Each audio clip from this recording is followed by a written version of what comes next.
สบายดีสวัสดีครับพี่น้องอยู่ทางฝั่งไทยแล้วก็ฝั่งลาวที่ว่าติดตามเบาไส้เนาะมื้อนี้เบาไส้สิมาเบาเรื่องเนาะที่ว่าทั้งสองคนที่ว่าติดอยู่ในถ้ำอันนี้เบาเรื่องตามความเชื่อแล้วก็เบาไส้สิมาเบาตามคำทำนายเนาะที่ว่าหลายๆคนไปถามหลวงปู่ศิลาเนาะที่ว่าเบาไส้เอาขึ้นนี่พี่น้องเพราะว่าหลวงปู่ศิลาเลยทำนายทั้งสองคนที่ว่าติดอยู่ในถ้ำอยู่ทางฝั่งลาวที่ว่าเป็นข่าวหลายๆคนก็อยากรู้จักเพราะว่า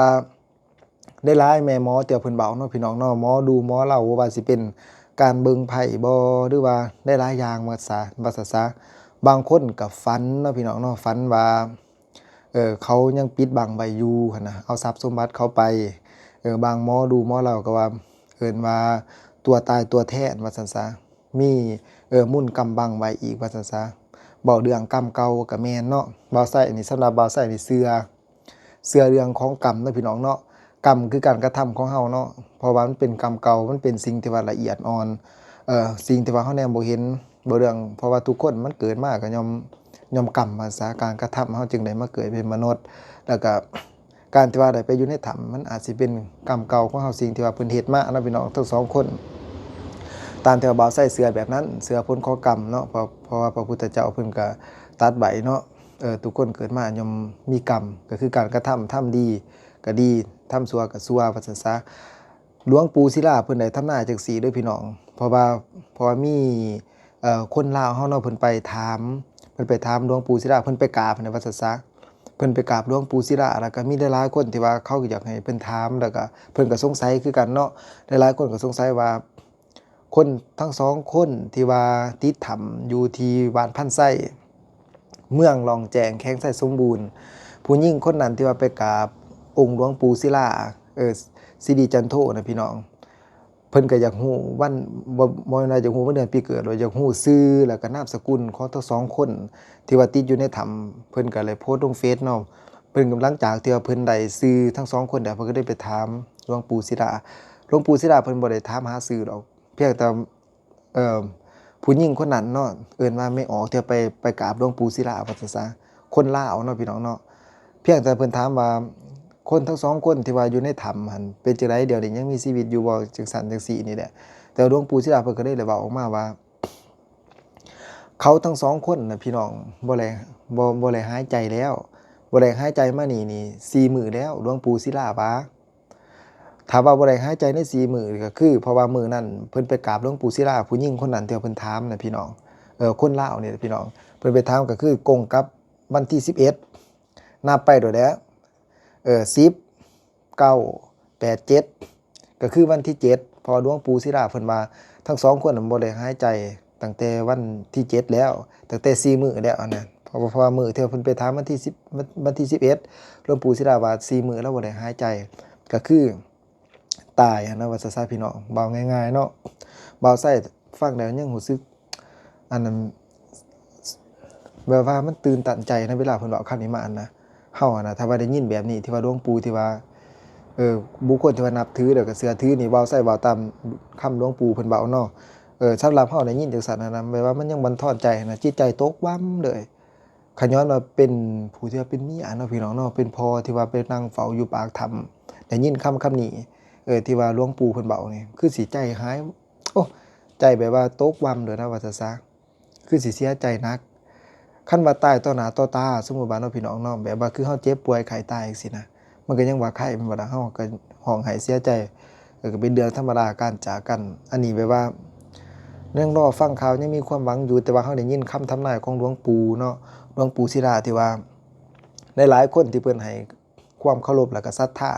บ่าวไสก็ศรัทธาหลวงปู่เนาะพี่น้องเนาะแต่ว่าเฮาก็มาเบิ่งว่ามันสิแม่นเรื่องจริงหรือบ่เพราะว่า เพิ่นว่าบ่ได้หายใจแล้วเนาะก็คือเว้าง่ายๆคือเพิ่นตายแล้วสำหรับบ่าวไส้คือเพราะว่าทั้งสองคนนั่นน่ะพี่น้องติดถ้ำมานี่ตั้งแต่วันที่20จนฮอดมื้อนี้วันที่15เดือน6 2026เนาะพี่น้องก็รวมแล้วก็แม่น27วันยังอีกอยู่3วันเท่านั้นก็สิฮอดเดือนแล้วพี่น้องก็สิก้าวเข้าสู่เดือนหนึ่งแล้วเพราะว่าคนเฮานี่ถ้าว่าบ่ได้กินข้าวซ้ำเดือนหนึ่งสำหรับบ่าวไส้คือนี่สำหรับบ่าวไส้นี่นะแม่นตายเนาะพี่น้องมีความคิดเห็นแนวใดถ้าว่า เฮาไปติดถ้ำหรือว่าเฮาไปอยู่ไสก็ตามเนาะที่ว่าบ่แม่นถ้ำถ้าว่าเป็นแบบธรรมชาติสำหรับบ่าวไส้คือ บ่าวไส้ว่าตายเนาะพี่น้องเนาะถ้าว่าบ่ได้กินข้าวประมาณเดือนหนึงตายแม่นแต่เฮาอยู่นอกนี่เฮามีอากาศหายใจอากาศปลอดโปร่งมีแดดมีเห็นแสงว่าซะเห็นแสงสว่างแต่ว่าเฮาก็ยังอยู่บ่ไหลถ้าว่าบ่ได้กินข้าวในช่วง27วันว่าซั่นซะ27วันแต่ว่าหลวงปู่เพิ่นว่าเขาบ่ได้หายใจนี่แม่นช่วงวันที่7วันที่7นี่นับย้อนหลังไปในช่วงวันที่5ที่ว่ากู้ภัยไทยเขาไปซอยทั้ง2ชีวิตที่ว่าติดอยู่ในถ้ำมื้อที่ว่าเพิ่นเข้าไปในโถงที่ว่ามันสำคัญคิดว่ามันสิมีแต่ว่ามันก็บังเอิญบ่เห็นพี่น้องบ่เห็นว่าซั่นซะบังเอิญบ่เห็นบัดนี้ที่ว่าเพิ่นเข้าไปบ่อนที่ว่าเพิ่นสแกนคิดว่าข้าสิเห็นข้าสิมีแต่เข้าไปมันก็บ่เห็นนะพี่น้องแล้วก็ในมื้อนั้นวันที่5หั่นในวันที่5มื้อที่ว่าหินมันสิสไลด์แล้วก็บ่อนที่ว่าเคยผ่านไปได้แต่ว่ากลับผ่านไปบ่ได้ตอนที่ว่ากู้ภัยเพิ่นเข้าไปหั่นนะทั้ง5คนน่ะเลาะลงมาโดยความวุดวิดแล้วก็น้ำท่วมอย่างฉับพลันก็คือน้ำขึ้นแบบกระทันหันว่าซะโดยที่ว่าฝนบ่ได้ตกแต่ว่าน้ำมันขึ้นกระทันหันทั้ง5คนทั้ง5ชีวิตกู้ภัยครับที่ว่าเขาไปค้นหาในมื้อวันที่5ตอนนั้นหั่นเกือบออกมาบ่ทันว่าซะเกือบออกมาบ่ทันเกือบเป็นบ่รอดบางคนก็ออกมาแล้วจนเบิดสติหลับไปเลยก็มีเมื่อยแห้งเอาชีวิตเกือบบ่รอดแต่ว่าตอนนั้นถ้าว่า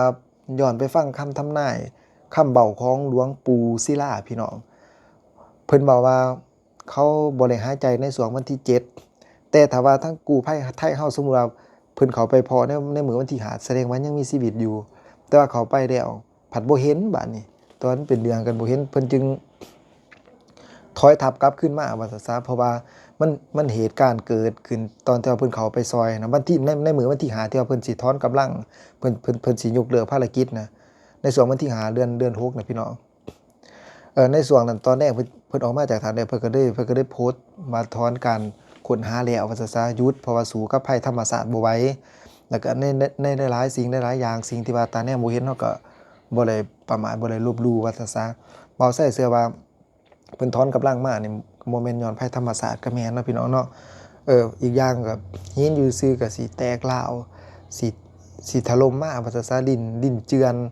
บ่อนที่ว่าเคยผ่านไปได้ก็ผ่านไปบ่ได้นะมันก็อัศจรรย์เพราะว่าคุณมานัดเพิ่นได้เว้าว่าในตอนมื้อนั้นน่ะพี่น้องน้ำมันขึ้นแบบฉับพลันเลยนะน้ำท่วมขึ้นมาแบบกระทันหันทั้งที่ในมื้อนั้นในมื้อก่อนๆ2-3วัน2วันนะฝนบ่ตกแต่ว่ามื้อที่ว่าเพิ่นเข้าไปครับบ่าวไส้คือว่าน่าสิตอนที่ว่าเพิ่นสิเข้าไปฮอดกำลังสิเห็นน่ะว่าซะบ่าวไส้คืนนี่ตามบ่าวไส้คืนก็สิมีแนวที่ว่าเฮ็ดให้ได้พี่น้องแนวตาเฮาแนวบ่เห็นพญานาคบ่หรือว่าผีเฝ้าถ้ำฉันบ่อยากให้บ่อยากให้เอาออกไปว่าซะอ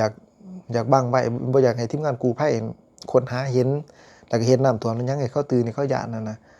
แต่ว่ากู้ภัยเฮาเพิ่นยังบ่ทันยอมว่าซะเพิ่นก็ยังมาค้นหาเทื่อที่2ตอนนี้นี่ยังบ่ทันเข้าเลยพี่น้องเด้อยังบ่ทันเข้าไปค้นหาเพราะว่าภารกิจในมื้อนั้นเพิ่นก็ออกมาก่อนเพิ่นยุติก่อนเพราะว่ามันเหตุการณ์มันเกิดขึ้นหลายสิ่งหลายอย่างหันนะที่นี่วันนี้หลังจากนั้นเดี๋ยวเขาก็กลับมาสำหรับเบาไส้คิดเด้อนี่บางเทื่ออาจสิเป็นผีเฝ้าถ้ำอยู่หั่นเนาะเพราะว่าบางเทื่อเพราะว่าตามคำทำนายมันก็เข้ากันเบิดนะสำหรับเบาไส้คิดแต่ว่าเฮาก็มาติดตามตัวจริงเนาะพี่น้องเนาะอันนี้เบาไส้เบาสู่ฟังซื่อ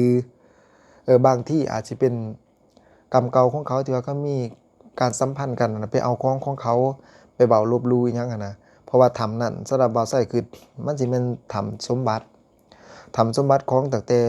มหากษัตริย์ของลาวตั้งแต่คราวที่ว่าเขาบ่ทันได้มีการต่อสู้ต่อหยังกันยึดอำนาจหยังนะเพราะว่าแต่กี้เนาะพี่น้องเนาะว่าเมืองลาวเป็นเมืองที่ว่าอุดมสมบูรณ์เด้มีทรัพยากรธรรมชาติหลายแล้วก็ตอนนั้นที่ว่ามหากษัตริย์ปกครองนะเอิ้นว่ากษัตริย์ปกครองเนาะพี่น้องเนาะเจ้าชีวิตเพิ่นซะเพิ่นก็สิไปฝังสมบัติไว้อันเนี่ยสำหรับการฝังสมบัตินี่พี่น้องบ่าวไส้เพราะว่าได้ยินอันนั้นครูบาอาจารย์ว่าซะเพิ่นเว้าสู่ฟังเพราะเราสู่ฟังว่าเมื่อเวลาเอิ้นว่าเศรษฐีก็ตามเจ้าชีวิตก็ตามหรือว่าคนที่มีทรัพย์สมบัติหลายๆมีอำนาจว่าซะเอาทรัพย์สมบัติไปฝังไว้อยู่ในถ้ำนี่หยังนี่นะเขาสิขาพวกที่ว่ามหาดเล็กเนาะถ้าว่าเป็นแบบคนตะกี้เนาะแบบว่าคือในสมัยโบราณเจ้าแบบว่าเอิ้นว่าเพิ่นเอิ้นว่าพระมหากษัตริย์นี่คือในหนังตะกี้นะพี่น้องเวลาเราทรัพย์สมบัติไปเสื่องไว้หรือว่าเพิ่นแห่กระบวนไปนี่ พิ่นสิฆ่าคนแล้วก็ให้เฝ้าอยู่ทรัพย์อยู่ในถ้ำนั้นให้เฝ้าสมบัตินั้นเมื่อมีคนมาเอาหรือว่าเมื่อมีคนสิมาลักอิหยังน่ะก็ให้ปกป้องว่าซะถ้าว่าผู้ใดเอาไปนี่ก็ต้องแม่นตายเป็นตัวตายตัวแทนแต่ว่าสำหรับบ่าวไส้คิดหั้นนะแต่ว่านี่ก็บ่ฮู้คือกันเนาะเพราะว่าในถ้ำน่ะก็มีคนตายหลายเพราะว่าถ้ามื้อเพิ่นเข้าไปถ้าผู้พามื้อเพิ่นว่ายังเห็นกระโหลกหัวเนาะกระดูกหัวของ2พ่อลูกที่ว่าตายอยู่ในหันว่าซะแต่เพิ่นก็เข้าไปอันนี้เพราะว่าถ้ำนี้หลวงปู่ศิลาเพิ่นก็เลยเว้าอีกเด้อพี่น้องเพิ่นก็ได้เว้าอีกว่าผู้นี้นี่ถ้ำนี้เป็นถ้ำที่ว่าศักดิ์สิทธิ์เป็นถ้ำที่ว่ามีอาถรรพ์มีสิ่งศักดิ์สิทธิ์ปกป้องคุ้มครองอยู่บ่าวไส้ก็คิดว่าน่าสิแม่นเพราะว่าเบิ่งแต่ผู้ที่ผู้ยังเป็นผู้ที่ว่าแปลกประหลาดเป็นผู้ที่ว่าตั้งอยู่กลางหมู่ว่าซะตั้งอยู่กลางหมู่บัดนี้มันก็เหมาะแก่การที่ว่าคนตะกี้ก็จะเอาทรัพย์สมบัติไปไว้ว่าซะคนตะกี้เขาจะเอาทรัพย์สมบัติไปไว้ย้อนหยังย้อนว่าผู้นั้นเป็นผู้ที่ว่าเขาไปยากเขาไปยากอีกอย่างแล้วก็เป็นผู้ที่ว่าลึกลับว่าซะแต่ว่าอีหยังก็ตามเนาะมันก็สู่มนุษย์บ่ได้ว่าซะอยู่ไสก็ตามก็คนหาเห็น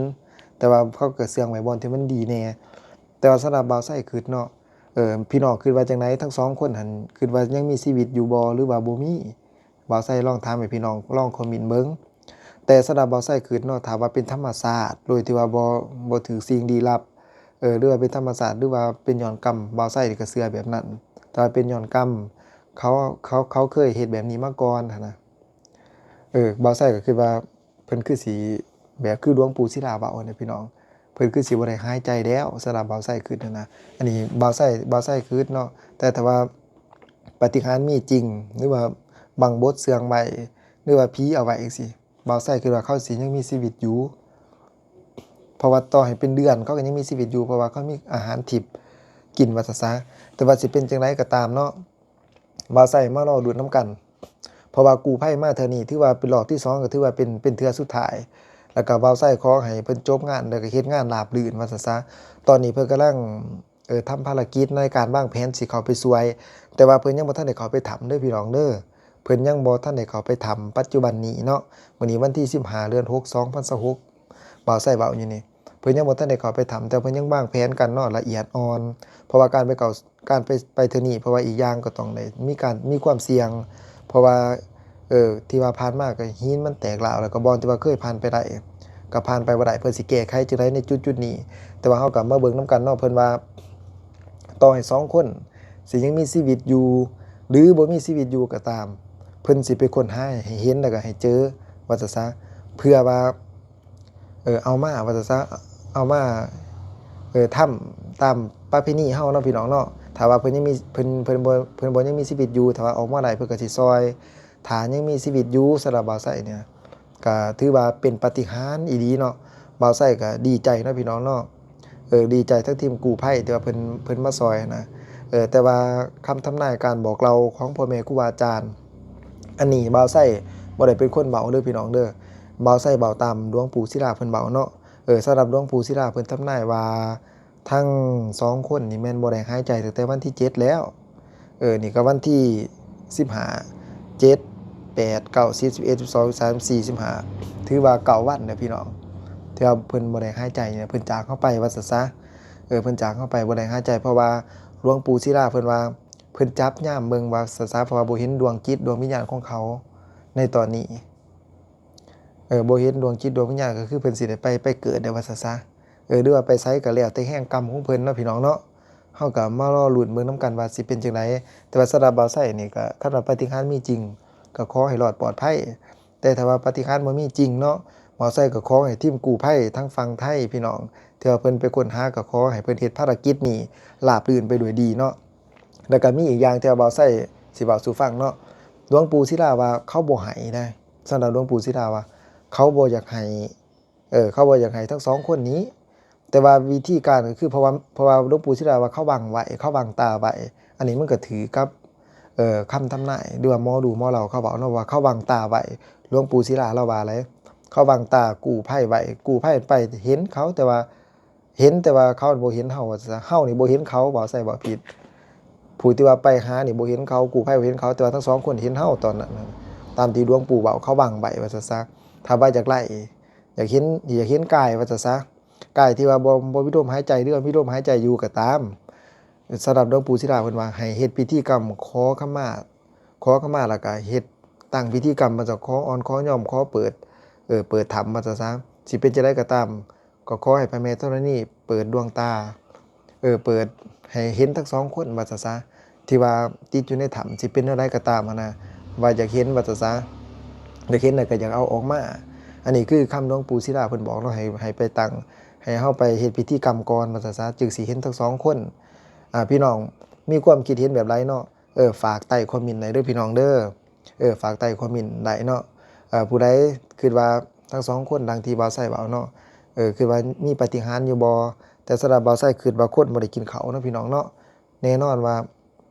อยากอยู่ยากว่าซะอยากอยู่ยากกันแต่สำหรับบ่าวไส้คืออีกอย่างสภาพอากาศอยู่ในถ้ำเนาะพี่น้องเนาะลางเที่ยวเห็นเนี่ยบ่เห็นกลางเว้นกลางคืนเนาะคือกันกับคนตาบอดที่ได้พี่น้องบ่เห็นกลางเว้นกลางคืนบ่เห็นแดดบ่เห็นเดือนบ่เห็นลาวอยู่กันยากอีกอย่างบวกกับอากาศหนาวเขาบ่ได้กินนี่ติล่ะพี่น้องมันสิเมื่อยไปเลยนะคลิปนี้ก็ฝากไว้ซะนี่พี่น้องมีข่าวดีอีหยังเนาะที่ว่าเกี่ยวกับการค้นหาบ่าวไส้สิมาอัปเดตสู่ฟังเนาะผู้ใดที่ติดตามบ่าวไส้อยู่ตอนนี้เนาะบ่ผิดหวังแน่นอนฝากกดไลค์ให้บ่าวไส้เป็นกำลังใจบ่าวไส้ในการที่คลิปต่อไปเด้อพี่น้องเด้อ